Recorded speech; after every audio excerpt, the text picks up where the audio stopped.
Welcome to the Moved to Meditate podcast. I'm your host, Addie D. Hilster. This is a place for vibrant discussions about mindfulness, movement practices, and ways to find more balance and presence in daily life. Here you'll find resources to help you progress on your path, as well as insightful conversations with mindful movement, yoga, meditation, and Dharma teachers from a range of traditions. On this podcast, we spotlight embodied approaches to mindfulness and the more contemplative aspects of movement practice. Listen in and connect to a community of like-minded practitioners.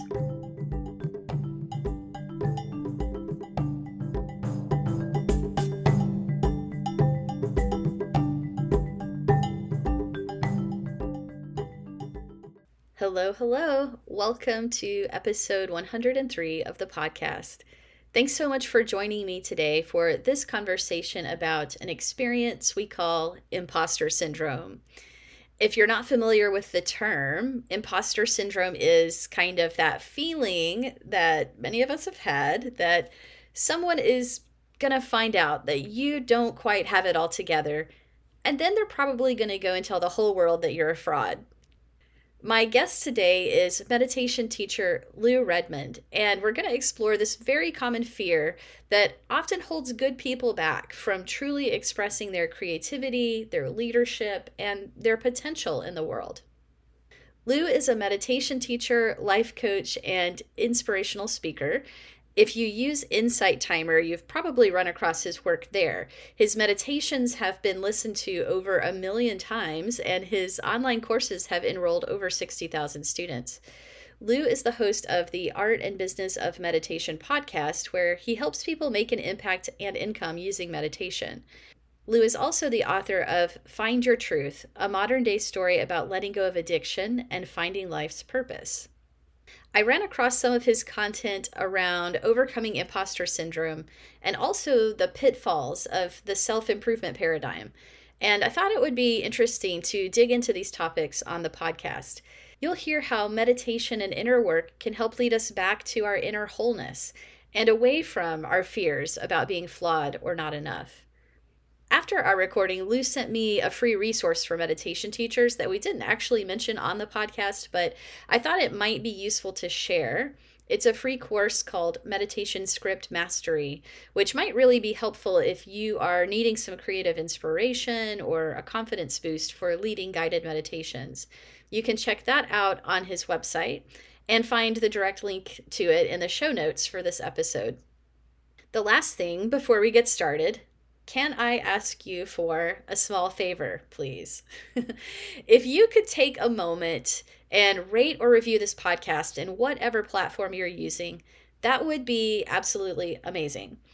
We now have over 100 episodes, and people from all over the world have downloaded this podcast, but we still have a small number of reviews on Apple and Spotify, which makes it harder for new people to find us. Those stars and reviews really do matter. They influence what shows come up in searches on the platform, and the recommendations, in your words, definitely encourage people to take the time to listen. So if you're enjoying this show, please help others to find it too. On Apple, you can do a star rating and write a short review, and on Spotify, I think it's just stars, but whatever platform you're on, your feedback is very much appreciated. And I hope that you'll enjoy today's conversation and gain some insights into this pesky form of self-doubt that we call imposter syndrome. Let's dive in. Hello, everybody. Welcome to today's conversation. Today, I'm speaking with meditation teacher Lou Redmond, and we're going to talk about an experience that I think most of us can relate to, that feeling of imposter syndrome. And I'm anticipating this discussion will probably range from that feeling of self-doubt to the topic of self-improvement and some of the possible pitfalls we might come across in that arena. And Lou, I think I probably discovered you through your podcast or maybe on Insight Timer because I spend time there as well. We don't know each other well yet, but I am looking forward to chatting with you today and getting to know a little bit more about your practice and your teaching. So welcome. Thanks for having me, Addie. My pleasure. So, why don't we just start with you sharing a little bit more about your background and maybe how you started your meditation practice? Yeah, so meditation found me, and I would say it found me pretty fast. My background is nothing to do in this wellness space. If you had told me that, 15 years ago I'd be where I am now, it would have made no sense to me. I had was someone that was just drinking and partying and had a corporate job and liked my job, but I was just living for the weekends. And I hit a low point with drinking and drug use, and found myself in this group that was were people that were different sorts of entrepreneurs, and some were coaches, some weren't even entrepreneurs. They were interested in books, they were interested in bettering themselves, they were interested in self-development. And this was so new for me at the time. At this point, I don't even know who anyone is. I think there's maybe one meditation teacher in the world. His name is like Deepak Chopra. Like, I don't know anything at this point. And the group wasn't really focused on meditation. However, meditation was, quote unquote, a habit that many people did. It's a habit of successful people, I guess you could say, in that way of Hmm. bettering yourself. So we obviously hear this in personal development. And I started it just because I was absorbing everything that these people were telling me. Like, I was just this fresh sponge, being like, oh my gosh, these people are living in this completely new way. And it was almost, I have a addictive personality. I've been sober for 10 years. And so it was kind of like this new addiction in some ways, but a much more positive. But I was also really feeling not the physical experience of feeling more purposeful and connected to myself without any Hmm. sort of drug. In the past, it would have had to been some drug intervention to feel that. And that was really intoxicating for me. And I started making a lot of changes in my life. I started going to parties less. I started reading more. And I was really in this ripe phase of transformation. And one of the practices, like I said, was meditation. And I started, and I wasn't even practicing for very long. I think a few months. I think I ended up doing Deepak and Oprah's challenge that year. This was probably 2014. So we're all coming up on that decade.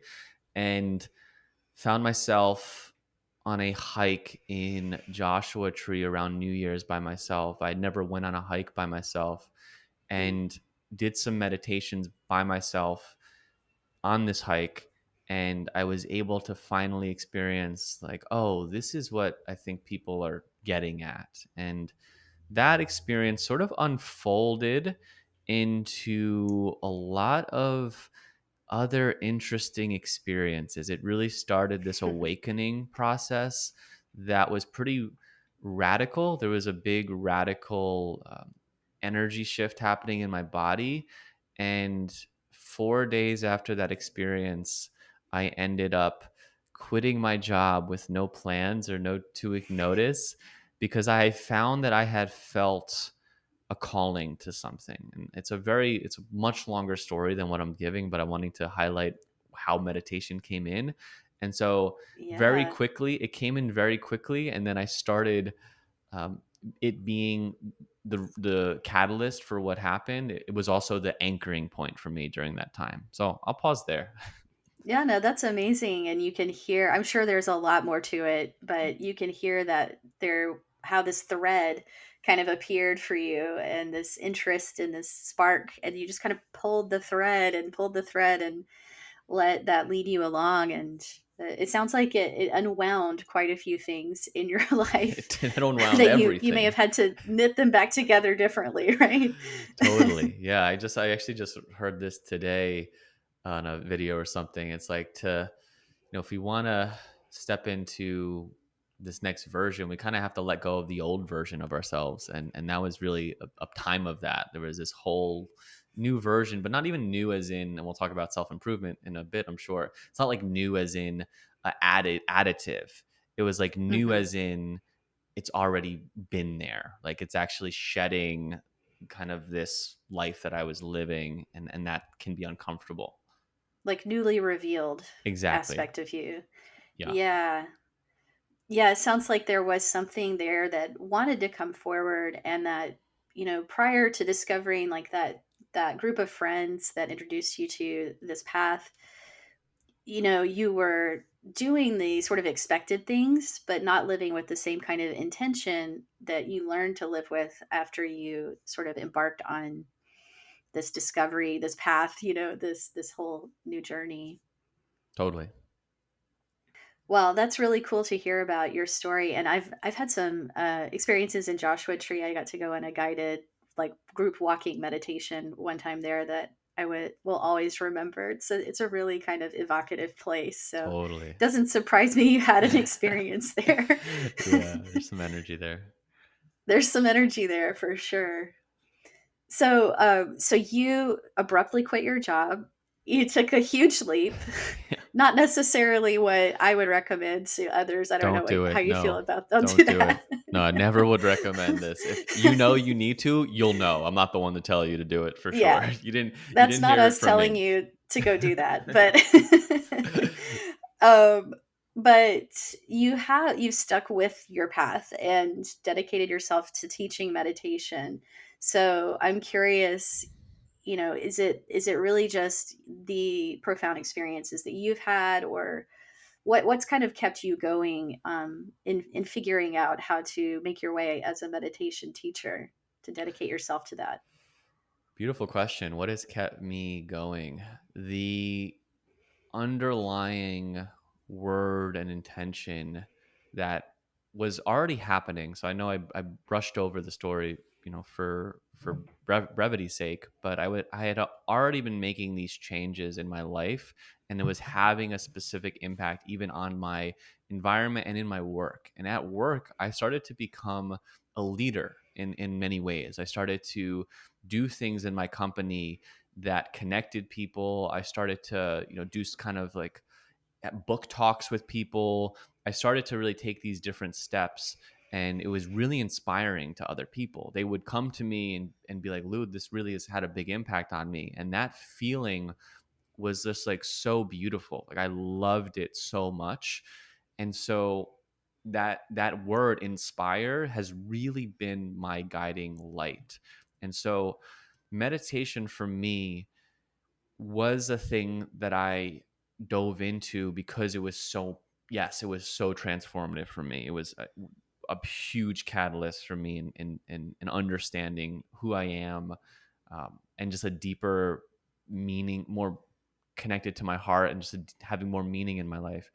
And for me, meditation has been more of like a medium. It's not necessarily, I'm not the type of person or teacher, and I can and I have, and I've worked in schools for years. Like I've done all the things as far as here's how to meditate, here's like a step-by-step process. I don't do that much anymore, because for me meditation has been a medium to inspire.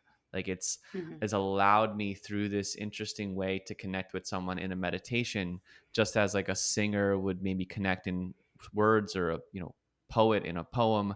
That meditation has just been that medium for me to inspire. And so following that call, and yeah, coming back to that moment for sure keeps me going. Something that I continually evoke or pray for, or just kind of open myself to, is I'll keep living. And this is something I learned from a mentor and teacher, where so often meaningful experiences, we talk about them in the past, right? We say this happened then, and we separate ourselves.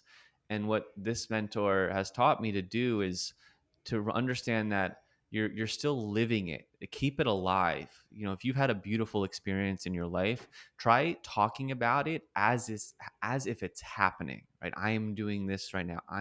And what it does is it evokes us in that kind of energy. And so I often go back to that time I quit my job, or just that whole period, and I will pray. It's a little biblical, Hanaini. So it's here I am in Hebrew. So I would say, here I am, right? Like, here I am. I've stepped forward. I'm still making these steps, in devotion of whatever is coming. Show me. And so I do come back to that moment often, but I'm trying to to evoke it in the present moment and still follow it, because it does change. Yeah, it does evolve, and I figured it out, but I couldn't have imagined 10 years ago how it would have happened. And I'm sure I can't imagine what will happen next 10 years. And so it's a practice in staying present, right? There's all these practices we get to use in staying connected and open. So that's something I offer that to anyone that maybe is just lost or wanting, some support or guidance, to try that sort of prayer, here I am, if that resonates for you. That's beautiful. Yeah. And just making yourself available to, how the universe wants to make use of your gifts. And I think that's kind of what I hear in it. And that resonates. Yeah. It's a also interesting thread, and I've sort of intuited this about your style just from looking at some of what you teach and offer. But maybe you can talk a little bit about your approach to your practice and your teaching. It sounds like it's less about a particular lineage or particular methods, almost more like your art form, your medium of communication, or something like that. So I'd be curious to hear how you think about that. Totally, and I'm a pretty rogue, I guess, meditation teacher in that way. And I don't know if you listen. I had someone on my podcast recently who's very steeped in like the Buddhist Hmm. lineage, Theravada Buddhist lineage, and I felt that kind of, oh no, I'm going to be exposed here because I'm not fully into one area. And you said it right. Hmm. For me, meditation is an art form, and so the way that I see it is, hey, where do you go to school to play guitar? Like, does everyone go to school to play guitar? Does everyone go to school to sing? Does it, like, yes, you go do your trainings. At the same time, if you see it as I've seen it as an art form, it just becomes a container to tell stories. Like, I tell a lot of personal stories. Some people, it's not for them, and some people are so connected that, yeah, I'm going through this too. And I'm going through this too. And by doing that, whatever the meditation is, for me, I've been fortunate where it I have endless ideas for new meditations. It's like a creative act for me. It's like, let's say, give me 5 words and I'll make a 10-minute meditation. Like that's so fun for me. So that is how I see meditation, which is why I'm not specifically like, hey, do this, do this, do this. Now, the style I practice very different than often I'll share or um, create meditations.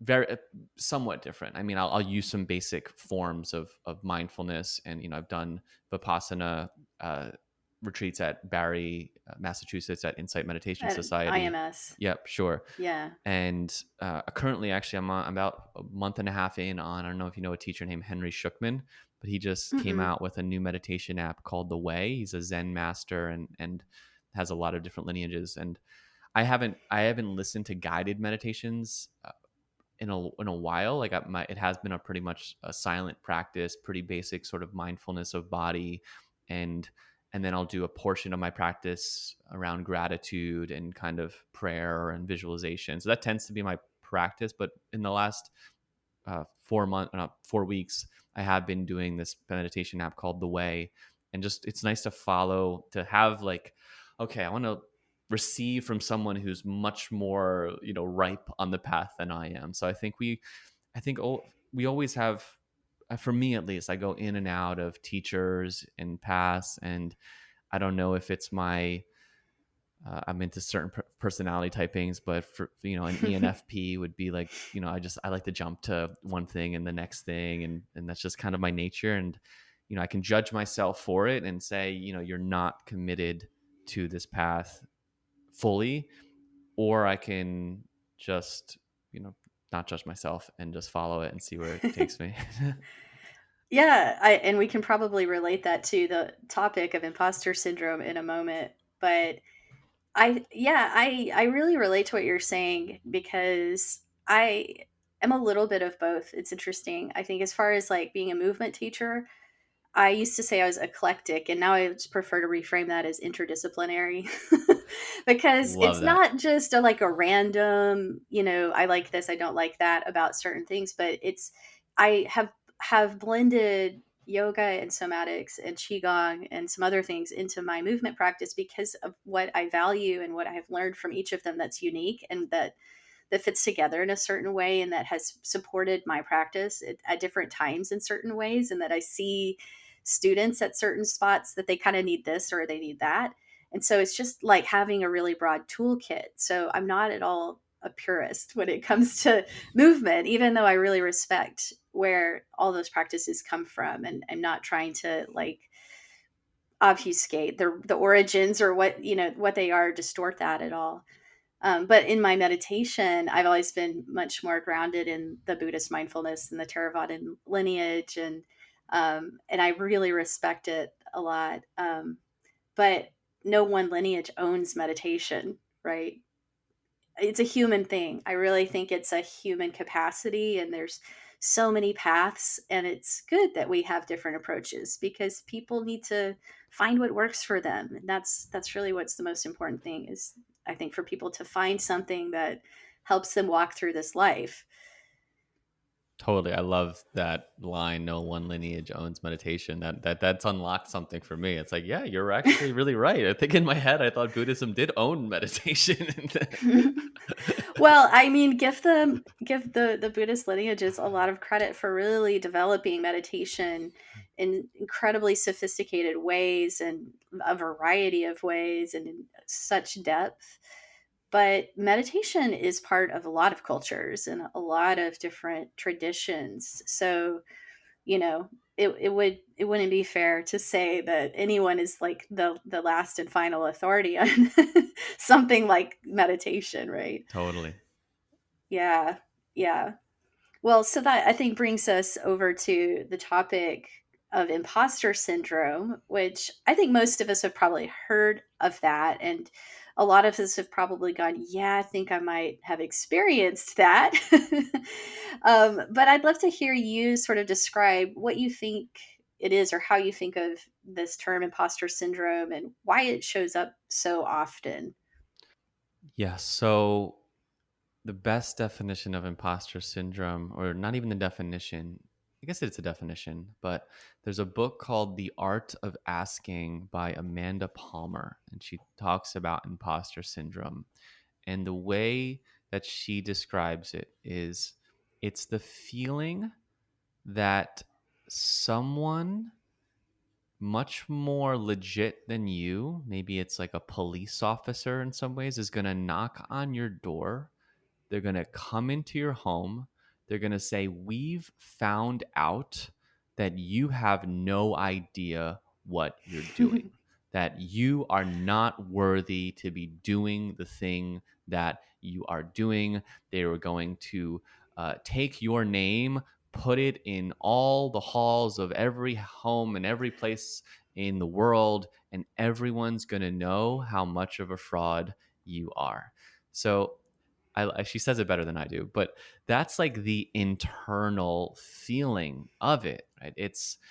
And it's there's many ways we can go with imposter syndrome, but I think in some ways it's rooted in what Seth Godin would call the education industrial complex, in Mm, that we've been trained since the birth of schools, which were put in place to create factory workers and meet quotas, do the right thing, learn how to do something so that we can get the right thing done.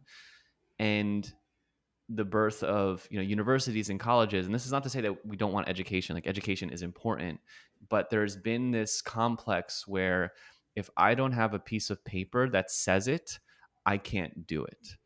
And mhm. that often, even when people end up getting those pieces of papers, they'll still feel this, they'll feel like they need the next one, or need the next one. And so what I've learned is it's really this internal journey that we're the only people that are going to allow us to feel worthy. And a mindset shift for imposter syndrome is to, and this is crediting, I've learned a lot from it through Seth Godin, whom I've a big teacher for me. He's not a spiritual teacher, but he's been a huge teacher for me, in that if you feel like you're an imposter, that means that you are stepping into some form of leadership. because Hmm. leaders are the ones that go first. Leaders are the ones that go and show other people where to go. And by definition, you can't know what that's going to look like. And with creativity, by definition, creativity is making something up, right? It's bringing something together that's new. And so when we're in leadering creative roles, um, where we're having to kind of make up our own curriculum or make up our own, or to bring ourselves to our work, it can feel so scary because no one's doing it. Hmm. And Seth Godin would also say there's probably, someone else, and this is another just common thing that we hear is like, oh well, there's someone else better than me that's doing it. Like, who am I? Like, there's someone, so many people can do this better, so many people can do a meditation better, so many people can do a yoga class better. And he would say, like, yeah, there are, but that doesn't mean that you don't do what you need to do, right? And you step up and you show up for the people that you can serve, right? We don't need to be the best at everything, but we all can serve and grow in our own ways. And the best way that I found to grow and learn is really through our experience. And so leaning into when I feel like I'm an imposter, what I've done is I've ninja'd that feeling to say, I'm on my edge right now. If I'm feeling imposter syndrome, like I'm a little bit of fraud and I'm uncertain, um, like I'm on my edge in some ways. Like I'm going into some place that's uncomfortable for me, and I'm feeling that. And the mindset shift is to say, yeah, okay, this is growing me. This is growing me. Can I be with this? I've had experience of imposter syndrome that I've had to, have nights of rest from because they were so intense. And that's and I've also, just trying to find that edge. And so by no means you don't want to overwhelm yourself, and of course you don't want to. And I think I understand people's experience with it too, because I think there is this real care and genuine wanting to not do any harm, right? We don't want to do Hmm. harm. So we want to make sure that if we are teaching a class, if we are leading someone, that we have, that we have the proper knowledge or the proper understandings. And so, yes, this is important. If you are wanting to do surgery, please go get a doctorate and Please spend a lot of practice. time, credentials, right? But this is where the art comes from for me. It's like if you want to play guitar, I probably wouldn't say to go to the New York School of Music. Like you could, but you could probably find some YouTube videos and make your own art in that way. And I really see creative. That's where I'm dancing this line because I have, and this is coming from someone who has done a lot of trainings. And it is very trauma sensitive and it understands all of these landscapes. So I want to say that up front, um, because I think that's important. And I think if whatever you're doing in your life, if you can bring some of that creativity, you can bring some of that childlike energy and play to it, whether it's meditation or something else, let yourself mess up, right? Let yourself do something and let someone say, hey, I don't like this, or this wasn't as good, or whatnot. And it's just starting to, yeah, it's a lot here. There's like the inner work of letting go of what other people think, and being rejected. And so there's a lot that this topic can go into, but that's, I guess, a little teaser of, I mean, how I think Yeah. of imposter syndrome. I think that's a helpful starting place that you've sketched out a lot of the landscape there. And I appreciate that you pointed out, you know, like the intention is we want to be trustworthy. We want to be, genuine experts or, worthy of what we're doing in some way. We want to have that backing behind us. But typically, the people who might have this fear of like, what if I'm not enough? What if I need more training? they're not the ones who are out there actually defrauding people or being fakes, right? Well, Usually, like a real person who's an imposter who is not going to worry about imposter syndrome, if you know what I mean. exactly. Like That's most yes. of us probably know more than we think, It's and it shows that you yeah, care. Like it it shows that shows you you care. care. And what is it said? Like we want, like if someone just cares, like that's like the biggest transforming thing. Someone's actually caring. Like they're really fully here. And you're right. The actual imposters know that they're imposters. Like that's the whole And they point. don't They care. don't care. Right? Yeah, so that's kind of a number one, the fact that you even have the integrity to doubt yourself. But, you know, it would be unfortunate for that doubt to prevent a good-hearted person who probably knows more than they think, to prevent them from actually using their skills and putting themselves out there. And I can give examples myself. Like there have been so many times where I feel like I've waited until I was way overqualified to do the thing that I dreamed of doing. And it's a kind of like perfectionism, like you said, take another training or hone this a little bit more, or write more long word documents about these ideas before sharing them with anyone. Years ago I started my first blog, and I wrote a few things and I posted it, but I was like really afraid to share it. And I was really afraid. I had this like thing in my head of like, what if one of my teachers reads this and they think it's stupid, or I don't know what I'm talking about, or I've got it wrong, or I don't have enough understanding yet. So I was afraid to share it. Not very many people read it. And that also it's like this feedback loop of like, oh, no one cares about this, so it didn't help my confidence very much.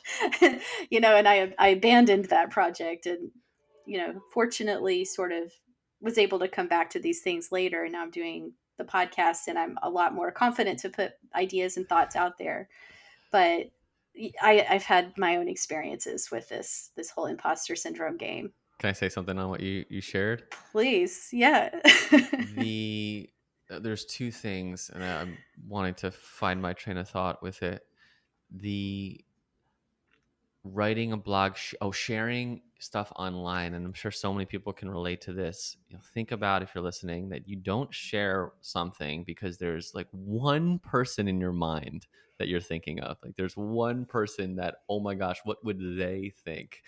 Rather than the two others, who knows, right? The 5, 10, 100,000 others that would actually want or benefit from receiving it. And so the energy, if you were to just work with that like in a practice, I would offer is to do some in a meditation to bring that person to mind that you're fearing this judgment. And there's many ways that you could do this, but I would some sort of loving kindness practice, some sort of like thanking, and maybe also if it is a teacher, like letting go, letting them go, letting them kind of move into this next way so you can step into your own your own power and sharing. And and then as far as like the nobody caring thing, in the beginning nobody cares, and that's okay. In a good Like way. in a good way. And it's not that we need to make people care. It's often that we haven't found either the right platform, the right stream, the right way to do it. And if we can just see it all as an experiment, that it's not anything to do with our self-worth or who we are as a person, that our work is separate, that those blog posts are separate, and focus on the creating and focus on the craft and the improvement. That's a way to shift out of what if no one's watching or reading or whatnot, right? It's just it's because it and often it's not about that. um yeah, I think that's the one of the biggest negative things, and why I like podcasting, why I like emails and newsletters. And there's two sides to this. I like them because it's you don't get the instant feedback. Like maybe you get some people emailing back on a newsletter. Great. Ideally, you do. Maybe someone reaches out on a podcast.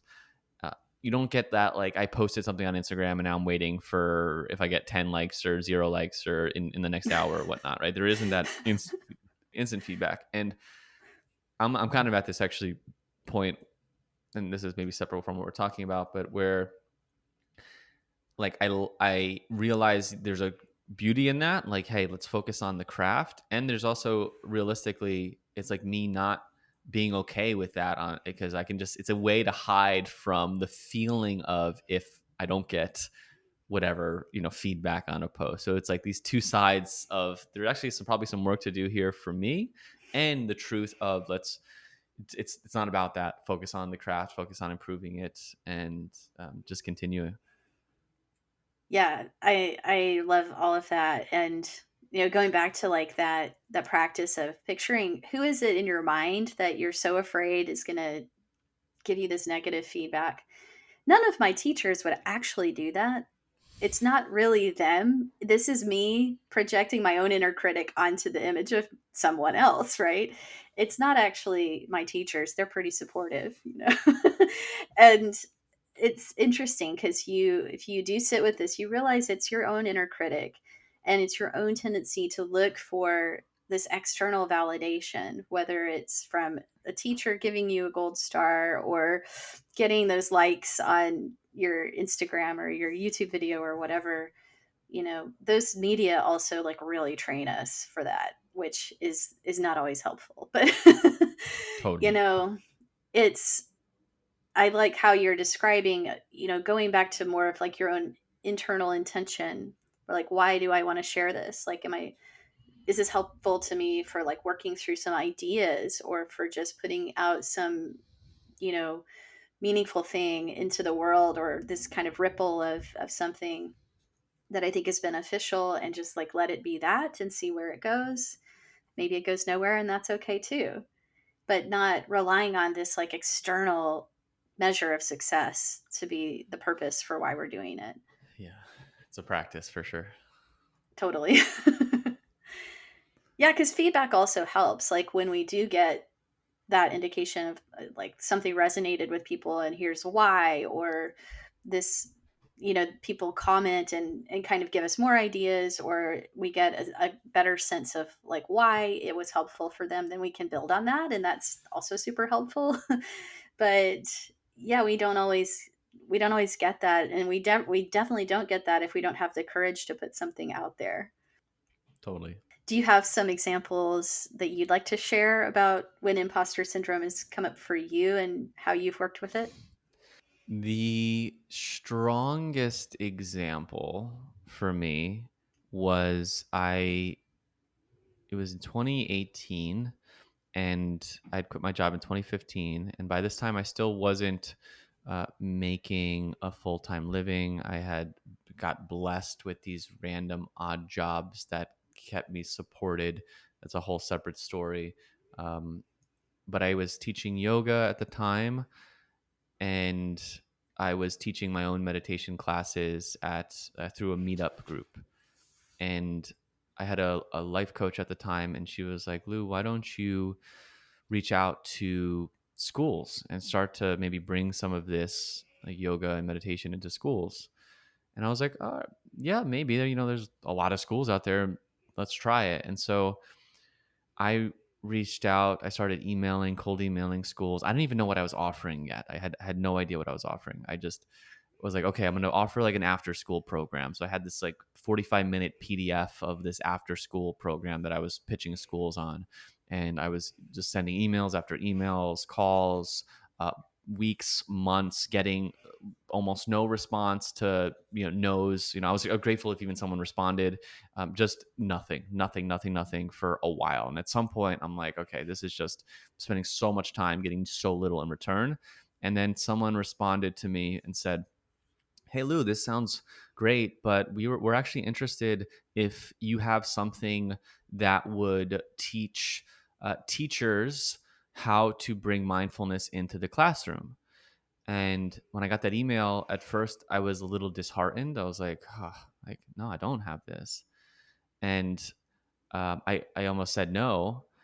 And I remember there's a Richard Branson quote: when someone gives you a great opportunity, say yes, and then you figure out how to do it. And then I was like, wait a second, maybe I do have this. And of course, I didn't actually have it created, but it wasn't like they were asking me, "Hey Lou, can you let's use the metaphor of surgery again. I was like, hey, Lou, can you come perform surgery? And I'm like, do you have yeah, I could do it. Like it wasn't like It they were wasn't asking. totally outside of your skill Exactly, set. right? I didn't Yeah. have it, but it's like, yeah, I could, like, it's in my head. I could start seeing it. And so I'm like, hey, yes, I have no idea what to charge. I have no idea how to like structure this to the school. And I'm like, okay, hey, yeah, yeah, I think we can do that. This is what it's gonna look like. It's gonna look like this. It's gonna be, $125 per teacher. We'll do it over 4 weeks. Da da da. And he was like, yeah, let's do it. And I was like, oh my God, wow. So I was excited because this was 2018.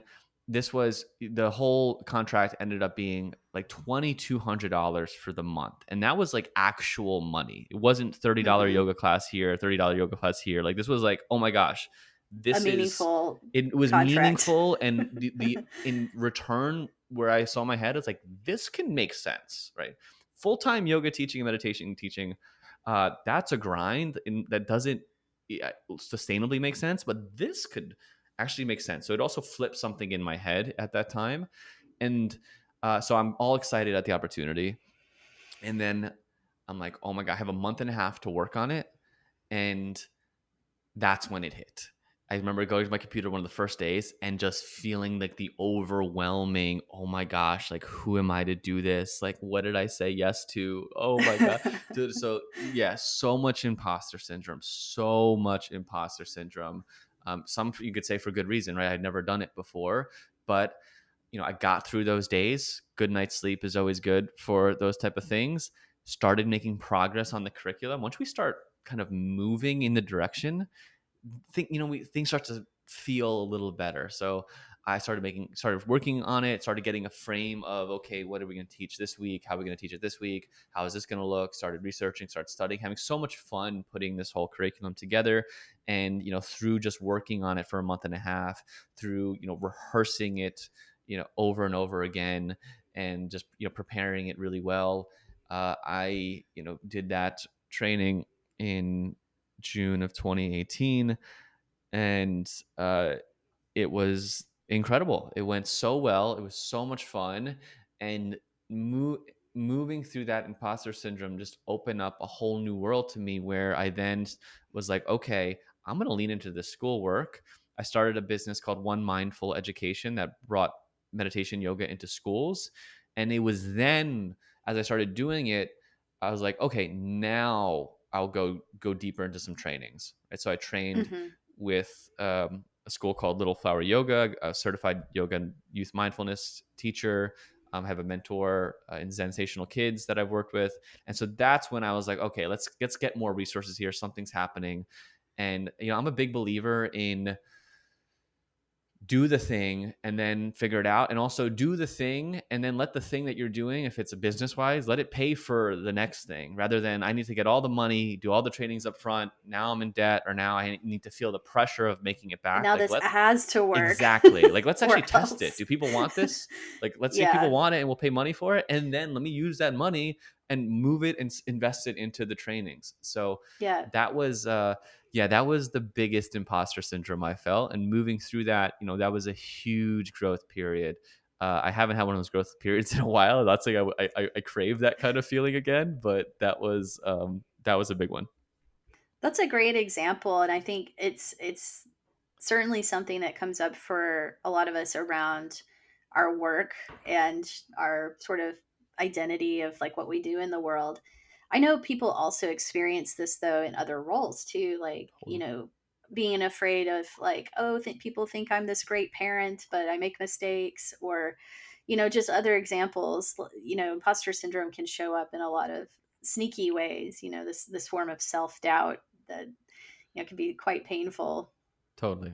I'd also like to link it to this concept of self-improvement, because this is something else I've seen you talk about a little bit and online, and I resonated with what you said, but just sort of some of the ways that self-improvement, or this sort of like constant hamster wheel of self-improvement can start to lead us astray, because obviously growth is a good thing, right? We want to work towards our goals. We want to grow as people, but where do we sort of get off track with that and this sort of idea of endless self-improvement? Yeah, so the paradigm of self improvement says we aren't enough where we are at. Something is inherently deficient or insufficient. We don't have the thing we want. We don't feel the way that we want to feel. And so that creates a plan of action where we set some sort of goal or intention externally to imagine, because we don't know, imagine that that thing, whatever it is actually going to fill the sense of self deficiency that we have. And so what ends up happening is we move towards that thing. Maybe if we're lucky, we achieve that thing. And then it starts over again. We notice somewhere else we're feeling like, yeah, no, this is not really it. There's something more. And so that paradigm, it can create just a lot of a cycle of unfulfillment and just a never ever feeling, that never ending feeling of lack, or that we're not there, we're not good enough. And the shift is the paradigm of unfoldment, Hmm. meaning that, and this goes into some different sort of um, kind of meta psychology around that, understanding parts of ourselves, right? So I know parts work is, you might be familiar with, and maybe people Hmm. listening would be familiar with, but it's often that in the self improvement paradigm, there are parts of us that are trying to fill that need. And in the self unfoldment paradigm, instead of listening to the parts, we work with the parts to really understand them.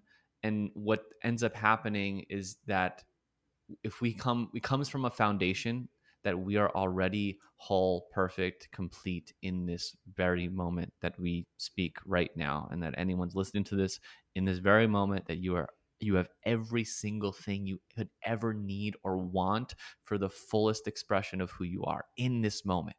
And so if you take that foundation, instead of saying, okay, what do I need to get to feel that way? It's, what do I need to remove, or how do I need to work? How do I need to access that is already in me? And so instead of listening to the parts that are saying, go do that thing, we work with the part and say, well, understanding it, why is it, why is it, not that we have to really understand like all the roots of it, but we work with it, and we start to come more into our own selves and come from a place of wholeness. And if we act from a place of, I'm enough, I'm full, it doesn't mean we don't do anything. It actually means we have such a more potent creativity. That's actually how we tap into our creative potential, is from that place. Because when you act in wholeness, it creates more, it has a much more beautiful impact.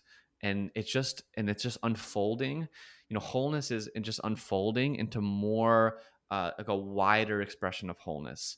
It's like, instead of, I used to use this a long time ago. Instead of a ball, I don't know if it still resonates. I don't know if it ever resonated, but there's like a ball. Imagine like an empty, like children's ball. It has a bunch of air in it, and we are that emptiness, and we're trying to reach outside the ball to make it bigger, but it keeps poking holes, so it keeps like deflating. Rather than imagining ourselves as a ball that's not with air in it, but it's full, and the way that we make it bigger is simply unfolding into it more. It's always whole. It's always whole. It's getting bigger. It's bigger. It's always whole. And so that's the unfoldment paradigm, is wholeness unfolding into more wholeness and experiences. And that kind of flow is where we don't need the outside world to affirm or validate. We are already feeling that, and then we act and do all the things that we want to do, and it ends up working out a lot better than going the other route.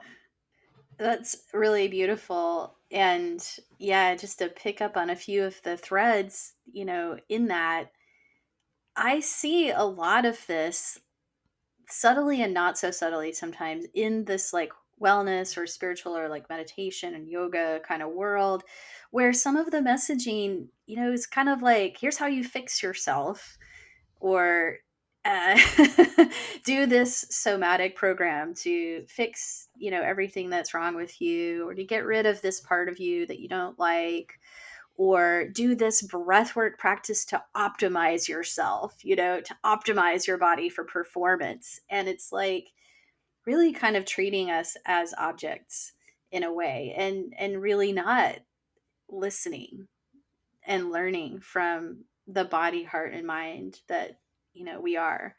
So it's refreshing to hear you talk about it in It's this other everywhere. Yeah, way. it's everywhere. I mean, in the meditation yoga world, it it can help sell things, right? It's like if you I don't subscribe to this of really putting on pushing on people's pain points and then giving the cure, but I think in the essence of any wise teacher would say, right, that it's like it's already enough, it's already here.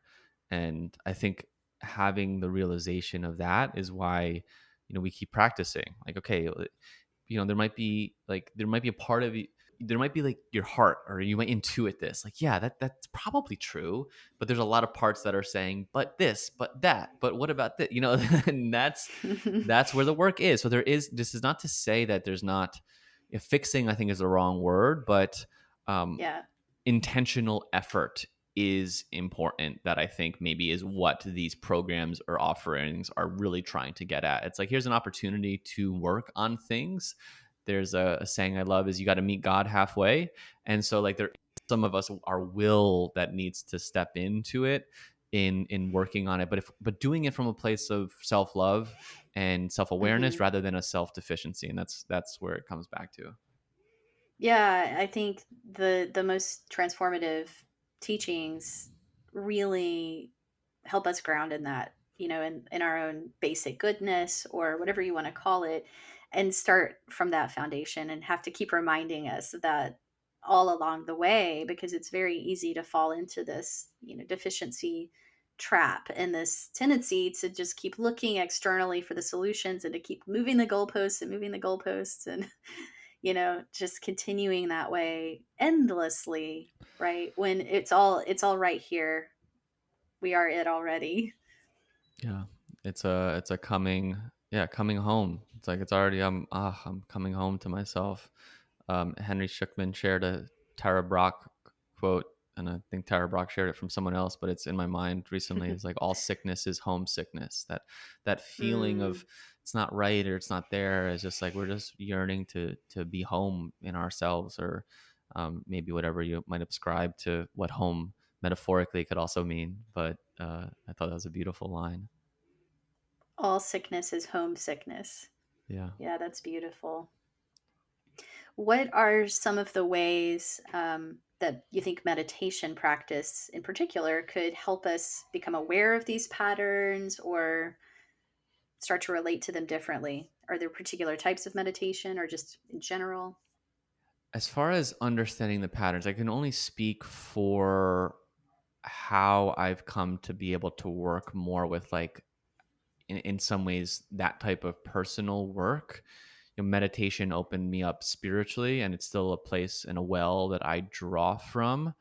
As far as though working with the parts and the fears and the critics and that, I found a lot of I've done that work through my own one-on-one coaches, through men's work retreats and organizations, through holotropic breath work, which is Stan Groff's creation, different retreats that I've been on, and yeah, continue the coach trainings I'm in, and just, yeah, being in relation and being held by someone else. For me, I find it's Hmm. harder for me to work with these on my own. I need someone to hold me so that I can really let go into the guidance and the coaching or whatever the work is, and do that work. So as far as like that type of work, I've done it more so with coaches and healers and things of this, less in meditation. Hmm.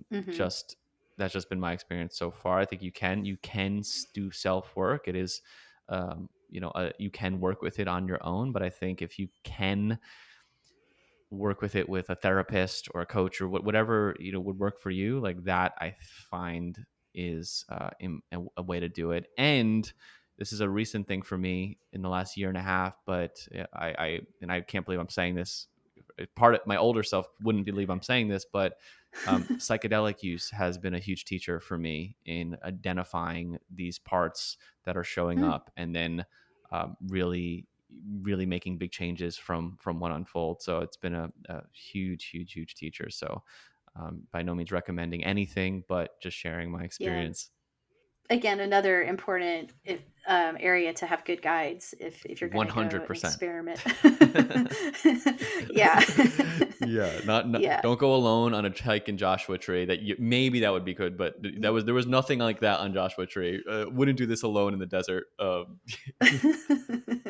Yeah, exactly. I like how you highlighted, yeah, the need for support and mentorship and community with these things, and how often someone else can point out when we're falling into a pattern that we're not seeing, or they can point out, that what we're missing, that is already whole in us, and that's so helpful.